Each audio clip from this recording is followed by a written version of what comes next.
ஒரு நகரத்தில் ஒரு வியாபாரி ஒருத்தர் இருந்தார். அவரோட தொழிலில் அவர் வந்துட்டு ரொம்ப நல்லபடியாக வந்துக்கிட்டு இருந்தார். அவர் தொழில் ஆரம்பித்த கொஞ்ச நாள்லையே அவருக்கு வந்து சிறப்பாக இருந்தது வளர்ச்சி. இவரோட வளர்ச்சியை பார்த்துட்டு அங்கே இருந்தவங்களே பொறாமப்பட்டாங்க. இவ்வளோ கொஞ்ச நாளில் இப்படி வளர்கிறதுங்கிறது முடியாத காரியம், இவர் வந்து ரொம்ப சிறப்பாகவே வந்துக்கிட்டு இருக்காரு அப்படின்னு. இந்த மாதிரி வளர்ந்து வந்துக்கிட்டு இருக்கப்போ தான் இந்த இவரோட தொழிலில் திடீர்னு ஒரு சறுக்கல், பயங்கர நஷ்டமாயிடுச்சு. இப்போ இந்த நஷ்டத்தை ஈடு பண்ணணும் அப்படின்னு சொல்லிட்டு பக்கத்தில் கடனை வாங்கி இந்த நஷ்டத்தை ஈடு பண்ணார். திரும்பவும் அவரோட தொழிலை பார்த்தார். இப்போ மறுபடியும் வந்து நஷ்டம்தான் வந்தது. இதே மாதிரியே வந்துட்டு ஒரு நஷ்டமாக கடனை வாங்கி அந்த நஷ்டத்தை ஈடு பண்ணி தொழில் பண்ணிக்கிட்டே இருந்தார். இவர் நினைக்கிற அளவுக்கு அந்த தொழில் வந்து சிறப்பாக இல்லை. சரி, இந்த தொழிலை வந்துட்டு இதுக்கு மேலேயும் வந்து தொடர்ந்தோம் அப்படின்னாக்கா சரியாக வராது.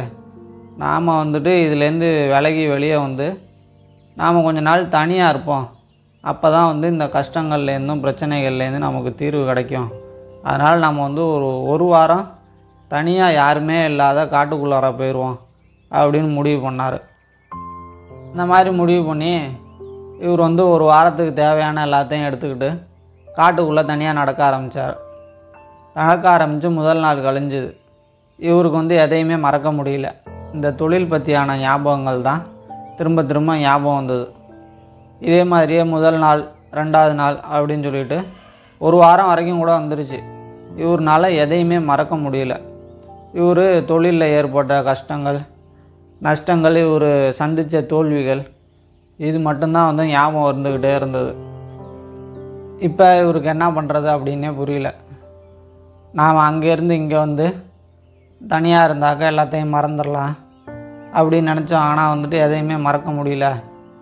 இப்போ தான் வந்துட்டு ரொம்ப அதிகமாக ஞாபகம் வருது, என்னடா பண்ணுறது அப்படின்னு சொல்லிட்டு இவரே நினச்சிக்கிட்டு அப்படியே நடந்து போயிட்டுருந்தார். அந்த மாதிரி போயிட்டுருக்கப்போ அந்த காட்டுக்குள்ளார ஒரு அமைதியான குடிசையை பார்க்குறாரு. அந்த குடிசையை பார்த்தோன்னே இவருக்கு பயங்கர ஆச்சரியம். அந்த குடிசைக்கு பக்கத்தில் ஒரு துறவி ஒருத்தர் உட்காந்து தியானம் பண்ணிக்கிட்டு இருந்தார். இவர் நேராக அந்த துறவிகிட்ட போயிட்டு அமைதியாக அவர் முன்னாடி வந்து உட்காந்தார். கொஞ்ச நேரத்தில் அந்த துறவி இருந்துக்கிட்டு தியானத்துலேருந்து கண்ணு முழிச்சு பார்த்தார். இந்த வியாபாரி முன்னாடி உட்காந்துருந்தார். இந்த வியாபாரி இருந்துக்கிட்டு அந்த துறவிக்கிட்ட நடந்த எல்லாத்தையுமே சொன்னார். இந்த மாதிரி எனக்கு தொழிலில் வந்துட்டு தொடர்ச்சியாக நஷ்டம்தான் வருது, நான் வந்து தோல்வியை மட்டும்தான் சந்திக்கிறேன், அதனால தான் வந்து இந்த காட்டுக்குள்ளே வந்துட்டு தனிமையை உணரலாம், அப்படியாவது எனக்கு ஏதாவது நல்லது நடக்குமா அப்படின்னு பார்க்கலான்ட்டு தான் நான் இங்கே வந்தேன் அப்படின்னு சொல்லிவிட்டு அவரோட பிரச்சனைகள் எல்லாத்தையுமே வந்துட்டு சொன்னார். எல்லாத்தையும் பொறுமையாக கேட்ட அந்த துறவி இருந்துக்கிட்டு சரி என் கூட வா அப்படின்னு சொல்லிவிட்டு அவரோட குடிசைக்கு பின்னாடி அவரோட தோட்டம் இருந்தது. அந்த தோட்டத்துக்கு கூப்பிட்டு போனார். அந்த தோட்டத்துக்கு கூப்பிட்டு போயிட்டு இந்த நிலத்தில் வந்துட்டு நான் மூங்கில் விதைகளை வந்து விதைச்சி விட்டேன். ஆனால் மூங்கில் விதைகள் வளரவே இல்லை. அதுக்கு முன்னாடி ரொம்ப சீக்கிரமாக இந்த புல் பூண்டு செடிகள் இதெல்லாமே வளர்ந்துருச்சு. இந்த மூங்கில் விதைகள் வந்துட்டு வளரவே இல்லை. 2-3 ஆண்டுகளை கடந்துருச்சு. அப்படி இருந்தும் இந்த மூங்கில் விதைகள் வந்துட்டு வளரவே இல்லை. நான் முடிவே பண்ணிட்டேன், இந்த மூங்கில் விதைகள் வந்து வளராது அப்படின்னு. அடுத்த ஒரு 4-5 வருஷத்தில் இந்த மூங்கில் விதைகள் வந்துட்டு வளர்ந்து ஒரு பெரிய உயரத்துக்கு போயிடுச்சு. அப்போ தான் வந்து எனக்கு தெரிய வந்தது, இது வந்து எந்த அளவுக்கு உயரத்துக்கு போகுதோ அந்த அளவுக்கு தன்னோட வேர்களை வந்துட்டு நிலத்தில் வந்துட்டு ஆணித்தரமாக வந்து பதிக்கிறதுக்கு தான் இவ்வளோ காலத்தை வந்து எடுத்துருக்குது. அதனால தான் இவ்வளோ உயரத்துக்கு போகுது அப்படின்னு எனக்கு வந்து தெரிய வந்தது. இந்த மூங்கில் மரங்கள் மாதிரி தான் உன்னோட வாழ்க்கையும். இந்த மூங்கில் மரத்தோட வேர்கள் வந்துட்டு எப்படி நிலத்தில் வந்து ரொம்ப ஆழமாக பதிஞ்சு அதோட உயரத்தை வந்து மேம்படுத்துதோ அதே மாதிரி தான் உன்னோட வாழ்க்கையில் ஏற்படுற கஷ்டங்களையும் தோல்விகளையும் நீ தாங்கிக்கிட்டு அதுலேருந்து கடந்து வந்தால் தான் உன்னோட உயரம் வந்துட்டு ரொம்ப சிறப்பாக இருக்கும். அதனால் உன்னோட கஷ்டங்களையும் தோல்விகளையும் நினச்சி வந்து கவலைப்படாத. நீ எந்த அளவுக்கு தோல்வி அடையிறியோ அந்த அளவுக்கு உனக்கு ஒரு பெரிய வெற்றி காத்துக்கிட்டு இருக்கு. என்ன அதுக்கு கொஞ்சம் காலம் எடுக்கலாம், அதுக்காக நீ கவலைப்பட்டுட்டு நீ ஒரே இடத்துல வந்து தயங்கி உட்காராத. நீ உன்னோட வேலைகளை வந்து சிறப்பாக பார்த்துக்கிட்டே இரு, உனக்கான வெற்றி வந்து உன்னை அடைந்தே தீரும் அப்படின்னு சொல்லிவிட்டு அந்த துறவி வந்துட்டு சொன்னார். துறவி சொன்னதுக்கப்புறம் தான் இவருக்கு புரிஞ்சுது. நம்மளோட வாழ்க்கையில் வந்துட்டு கஷ்டங்களும் தோல்விகளும் வந்துட்டு ஒரு சகஜமான விஷயந்தான்.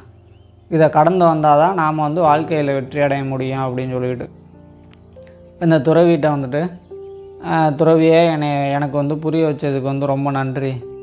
நான் காட்டுக்கு வந்து எதுக்காக வந்தனோ அந்த வேலை வந்து முடிஞ்சுது.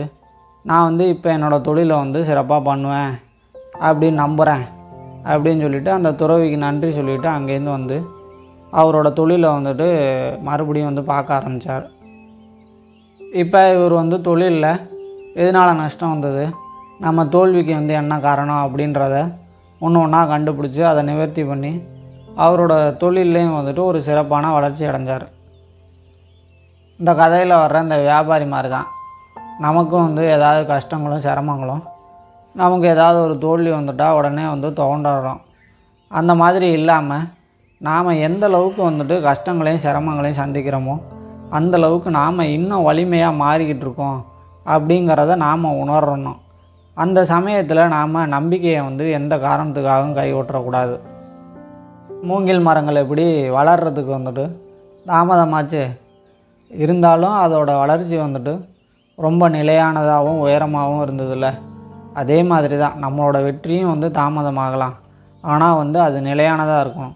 அதுக்கு நாம் வந்து கஷ்டங்களையும் சிரமங்களையும் பார்த்து பயப்படாமல் அதை ஏற்றுக்கிட்டு அதுலேருந்து கடந்து வந்து நாம் பொறுமையாக வந்து போராடணும். நம்பிக்கையை எந்த காரணத்துக்காகவும் இழக்கக்கூடாது. அது நம்மளோட எதிர்காலத்தை வலுவாக்கிறதுக்கு வந்துட்டு ரொம்ப உபயோகமாக இருக்கும். அதனால் நமக்கு ஏற்படுற பிரச்சனைகளையும் கஷ்டங்களையும் கண்டு பயப்படாமல் நாம் நம்பிக்கையோடு எதிர்த்து பொறுமையாக போராடுவோம். நம்மளோட வாழ்க்கையில் வந்துட்டு அடுத்த கட்ட முன்னேற்றத்துக்கு போவோம் அப்படின்னு சொல்லிட்டு இந்த கதையை நான் முடிச்சுக்கிறேன். அடுத்த ஒரு நல்ல கதையில் பார்க்கலாம். நம்ம சேனலை சப்ஸ்கிரைப் பண்ணாதவங்க மறக்காமல் சப்ஸ்கிரைப் பண்ணிக்கோங்க. நன்றி, வணக்கம்.